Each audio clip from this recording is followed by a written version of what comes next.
Bro, Pakistan యుద్ధంలో Trump జోక్యం ఏంది? ట్రంప్ చెప్తే మోడీ వినడం ఏంది? ట్రంప్ చెప్పగానే ట్రంప్కి మోడీ లొంగిండు. ట్రంప్ ఎట్లా చెప్తే ఇంటర్ మోడీ అంటారు. బ్రో ఒకటే చెప్తుందా, మన ఇండియా బ్రహ్మాస్ మిషన్లు చూసి నవాజ్ షరీఫ్ కంటే ఎక్కువ ట్రంప్కి వచ్చేబడ్డది. ఎందుకంటే అందుకని ఎడబంది చెబుతాని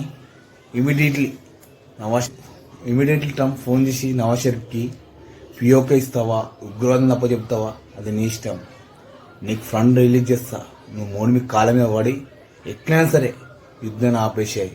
ఎందుకంటే ఆ దుకాణం బంద్ అయిపోతుంది కదా, ఆ దుకాణం బంద్ అయిపోతే పిచ్చోడు అయిపోతాడు అమెరికాడు. అట్లా చెప్పమని ఇమీడియట్లీ మనకు ఫోన్ చేసి, ప్రధానమంత్రి ఫోన్ చేసి కాలాబేరానికి వచ్చి 6 నెలల నుంచి 1 ఇయర్లో 4 నెలల 5 నెలల ఎలక్షన్ ఉన్నాయి. 6 నుంచి 1 ఇయర్లో పిఓకే మనకు అప్పచెప్తారు. అదైతే పక్కా. ఈ అమెరికాడు తెగ వాగుతుంది కదా అన్ని ప్రపంచ దేశాలకు వెళ్ళి. ఎందుకంటే ఆ వ్యాపారం ఇవన్నీ నేను ఆపిన, నేను చెప్తే విన్నారు. మోడీ నవాజ్ షరీఫ్ ఇద్దరు ఒకరు పవర్ఫుల్, ఇండియన్ని తక్కువ చేయాలి కదా. ఎందుకంటే ఆయుధ ప్రపంచ దేశాలన్నీ చూసినాయి ఆయుధాల పవర్ ఏందో. ఆయుధాల పవర్ ఏందో చూసిన తర్వాత ప్రపంచ దేశాలు మన ఇండియాకి క్యూ కడుతున్న భయంతో పెద్ద ఎట్లా అంటే ఆయన ఎవరు నమ్మరు. ఆ పెద్ద జోకర్ అని తెలుసు. ఎందుకంటే ఆయన గురించి ఆడు గొప్ప చెప్పుకుంటే జోకరే అంటారని.